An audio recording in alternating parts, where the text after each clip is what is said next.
Hello everyone and welcome back to Packs and Recreation. And you see the dragon, you know what time it is. It's Dragonstorm time. And it's BUNDLEMANIA. So this means leaping forward in BUNDLEMANIA because we're doing Tarkir Dragonstorm. Bam bam bam bam. For a lot of people this is the best set of the year just because of the theme is finally a proper Magic the Gathering theme, and everyone is so excited about it. So we already did the pre-release, and now we're doing, as usual, the bundle. I will say that normally I don't like when they do too much stuff, like they do a bundle, a super bundle or collector's bundle, and collector boosters, jumpstart, blah, blah, blah, blah, blah, right? So call me crazy, but they release so much stuff that normally I will prefer that when sets come with less stuff, because that means that I can buy the stuff instead of having 70 products.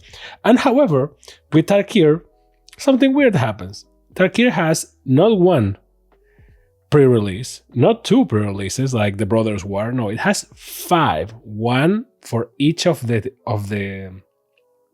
clans, of the cans, right?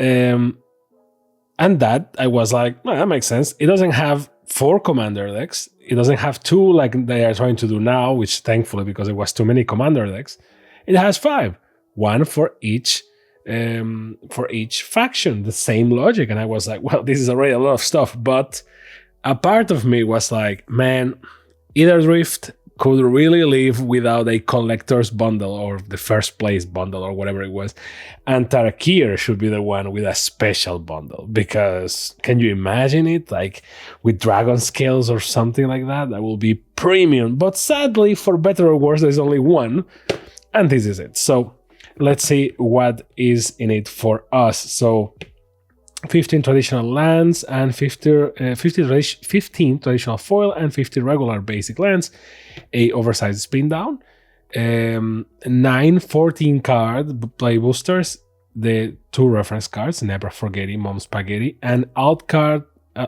art traditional foil, Temur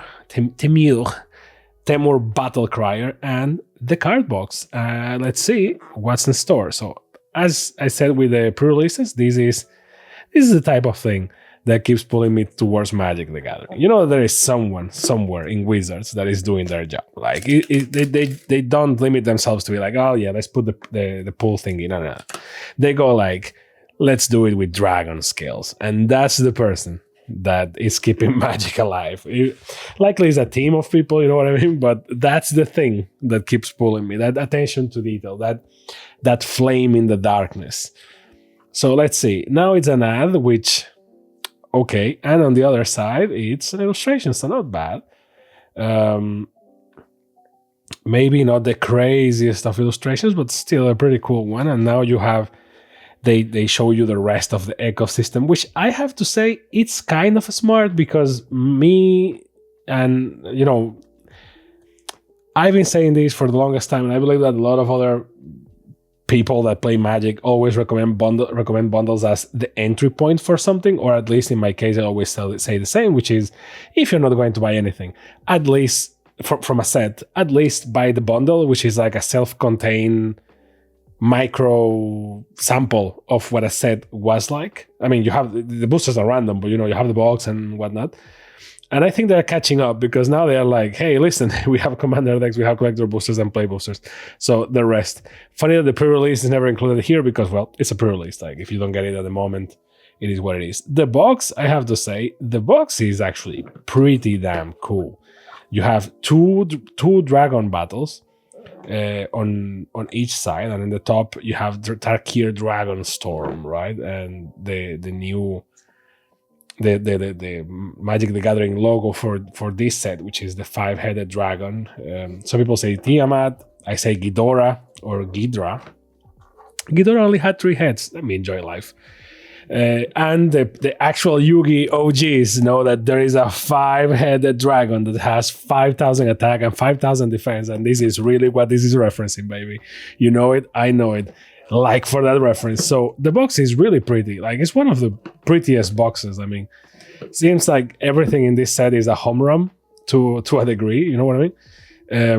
Now, Magic, as usual, we don't have the boxes anymore. Now we have this divider that has dividers. So we have one divider here with the counters. Sorry, the tokens. Actually, they're counters. And another divider. I mean, I like the art. I mean, we need to have some people in this set. It's not everything going to be dragons, but it's a shame that they didn't go full dragon for that one. As usual, unexpected, the 9 play boosters, which we're going to crack in a second. The lands, the reference cards. This is the problem of like opening it backwards by removing the dividers first. The amazing reference cards that they should never not be here. I would not criticize them too much, because I remember criticizing the life count wheel from the commander decks, and then it disappeared.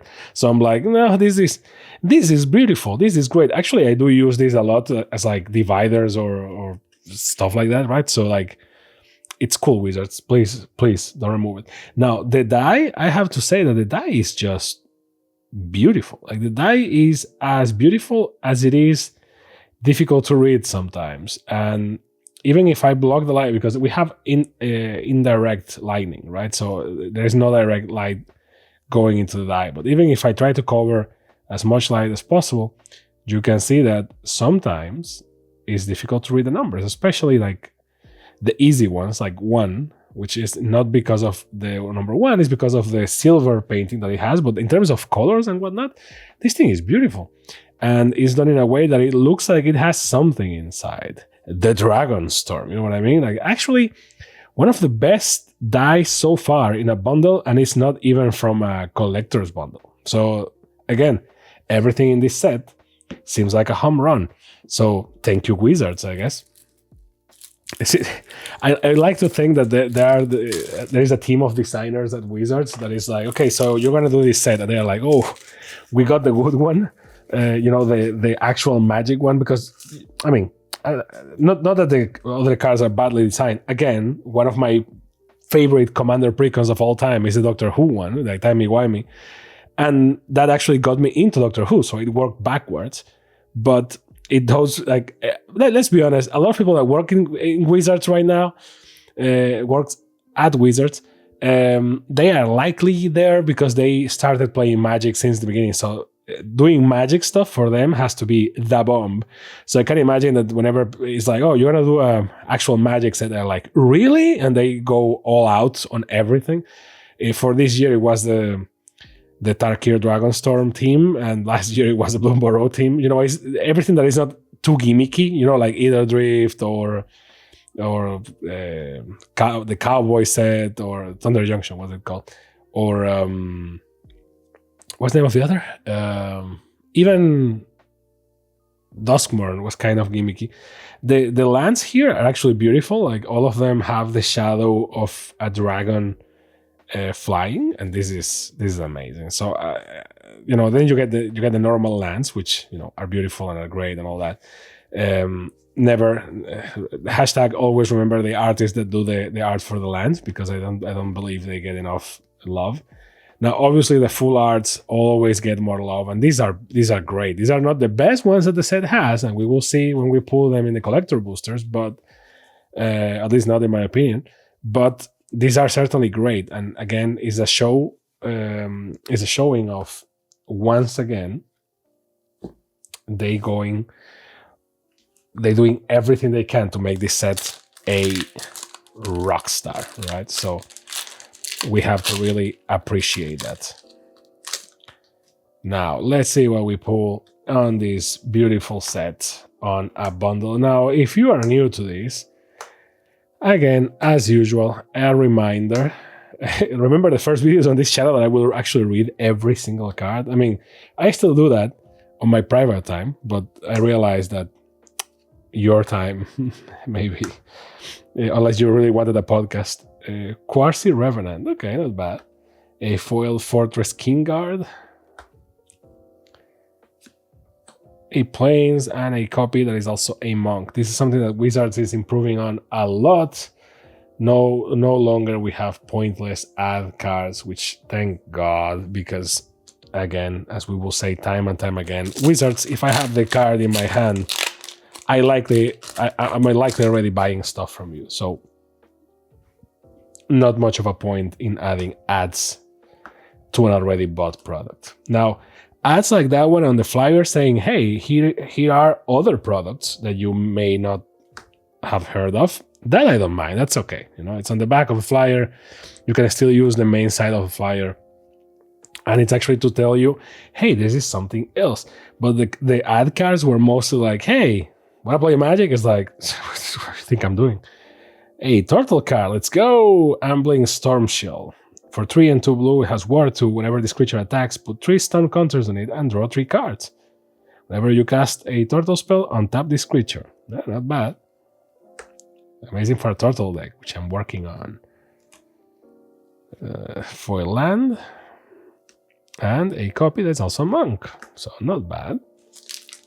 Booster number 3. One thing that I do miss a little bit, and I don't know if I am alone on this, is remember when sets had multiple arts on the boosters?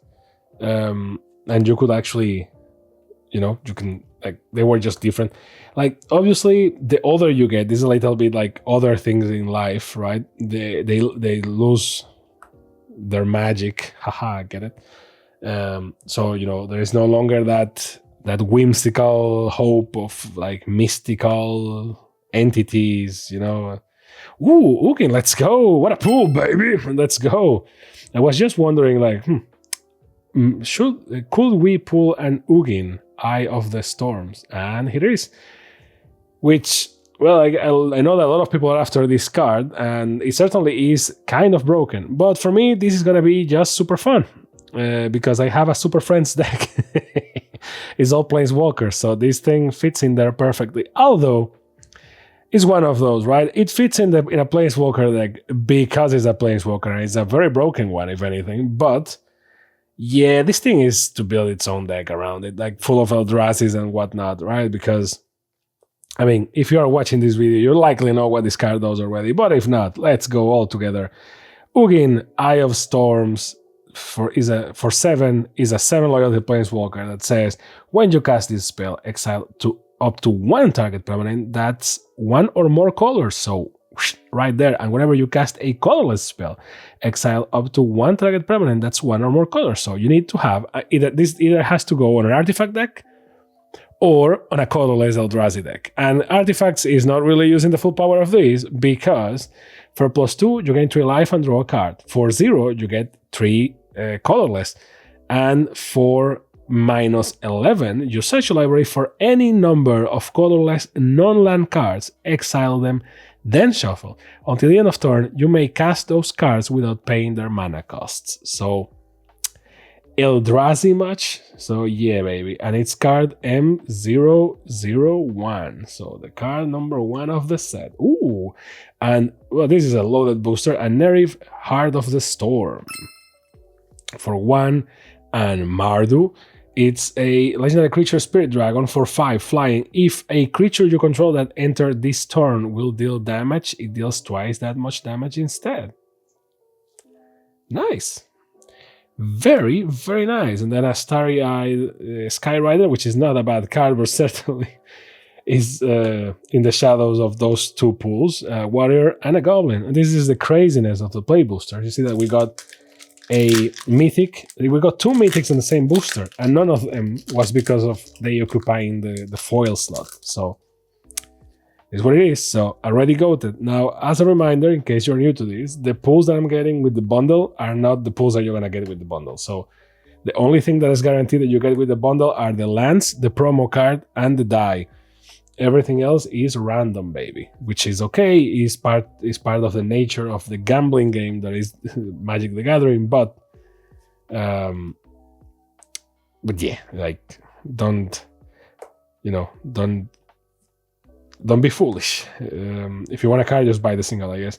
Fangkeeper's Familiar.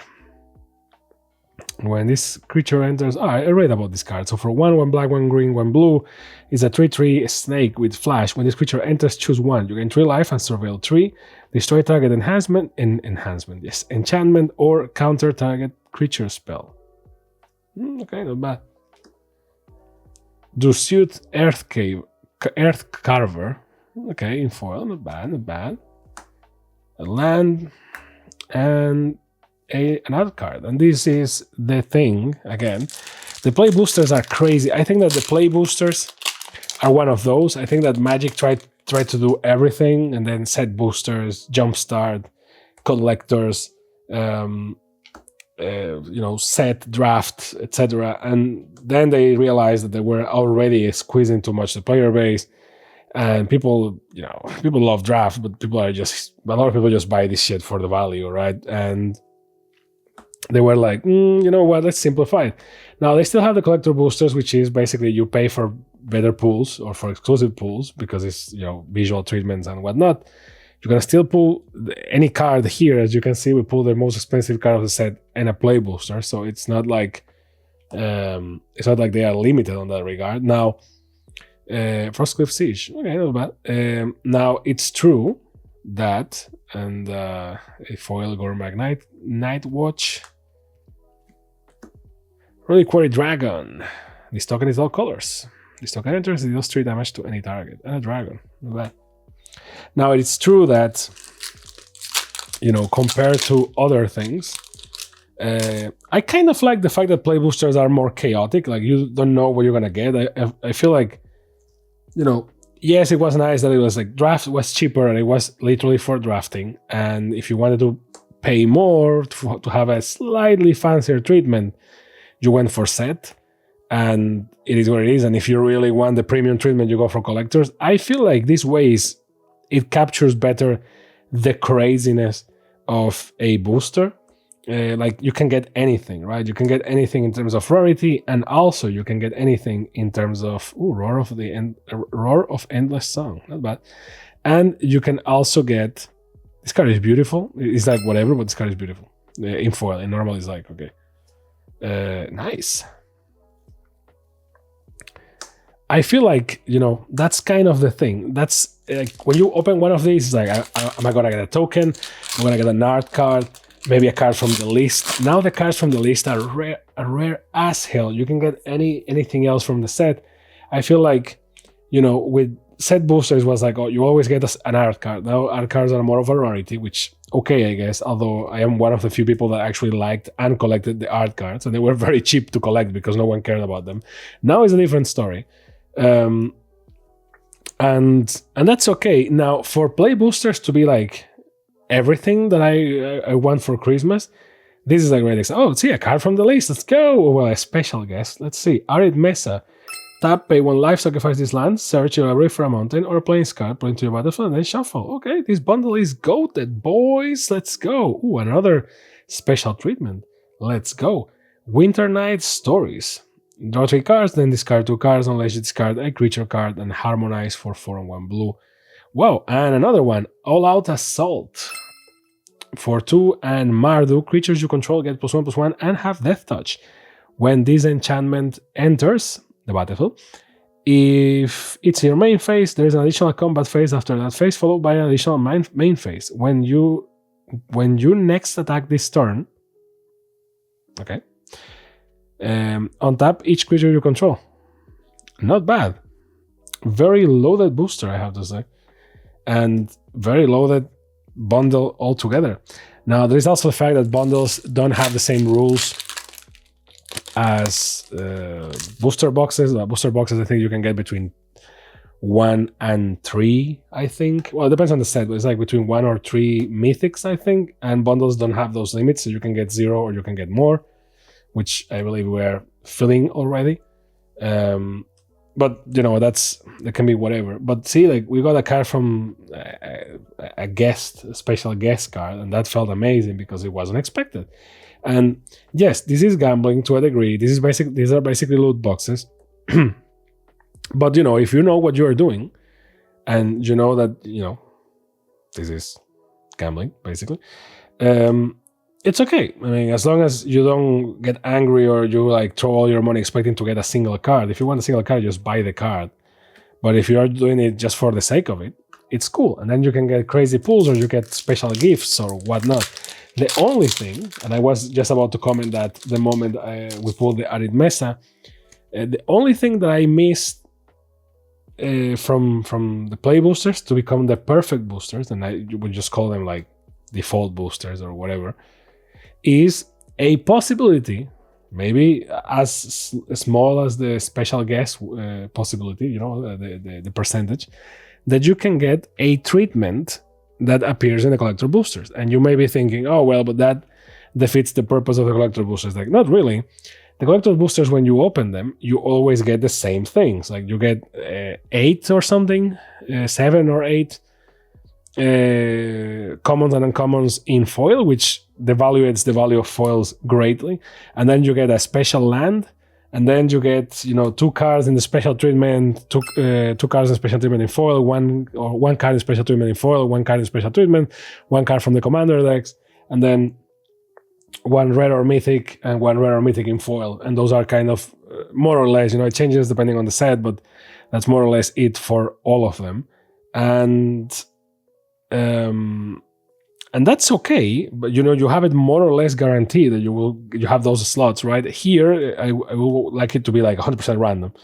Like maybe you get one, you know, like a golden ticket or like basically a card from the guest list, right? It's like you just got it. It's like, oh, that's crazy. Why? I don't think that's gonna devaluate collector boosters at all. I think it's just gonna make play boosters a lot more fun and, you know, have this lottery aspect to them. Because collector boosters, I mean, you buy them for what it is, right? You're improving your pull probability, and it's okay that you have special things in collector boosters just for people that pay more and whatnot. But you know, just giving more fun to the play boosters and whatnot. And that's basically the bundle. Now, good pulls, amazing pulls, I should say. Is it worth it to buy? Well, it depends. Now, as with everything, if you get it for under MSRP or PVP or whatever it's called in your country, sure, right? If you get it for the you know, for the MSRP, then great too. Now, in terms of the bundle itself, if I think it's worth it, well, that's the thing with bundles. I always think that if you can get them at the retail price or a slightly cheaper, they're always worth it. Obviously, if you can get them cheap, that's always worth it because you get a bunch of boosters, right? But to me, it's really subjective. It really comes down to if you like the box, if you like the theme, if you like because you can actually buy the die, the box, and whatnot separate too. So you don't need to buy the whole thing. You can just buy it in your LGS. Now, this box is beautiful as hell. So I will say on the box alone, totally worth it. But the die is beautiful too, and is on theme, right? And it's just gorgeous, right? It feels like one of those. Like if this was a collector's bundle, this thing will glow in the dark or something. And to me, the lowest point to call it somehow will be the dividers. The dividers are okay, you know, like no one cares about this. I'm maybe the only person that is like, oh, the dividers. And it's not because the art is made, but it's like, you know, I guess people will be like looking for dragons. Now, yes, of course, if you only have 2 slots for 2 dividers, you can't put the main dragons in here because it's like they are 5. So, you know, they went this way and it's okay, I guess. But it is what it is. And the art from the insert, it's great too. This could have been the box art. So, you know, overall it's great. The promo card is on point, which, let's remember, is Temur Battlecrier. Great looking alt card. So overall, just looking great. And then obviously you get all the boosters and you get your pulls, and those are completely random, and it is what it is. So I like it. I like this one. I like trains. I really like this one. I really like Tarkir Dragonstorm, and I think this set is a home run, both in constructed play, in draft play, or like sealed play. Sorry. And the bundle is beautiful. It's so very metal, man. Look at this shit. This shit's so metal. I love it. And it's just there, man. It's just there. Like, enjoy it, savor it, because if you don't like a space, if you don't like the Edge of Eternities, this is gonna be the last Magic the Gathering thing you're gonna get until next year. So really savor this one, baby, because up next is Final Fantasy, if you're lucky enough to get a bundle of those. Up next is Final Fantasy, Spider-Man, and Avatar. So yeah, really enjoy this one, because this is the good one, baby. This is like really freaking dragons, and I love every second of it. So thank you very much for watching. I hope you had a great time. Don't forget to like, subscribe, and all those things that I have to say, because they are mandatory apparently. And I will see you next time on PAX and Recreation. Bye.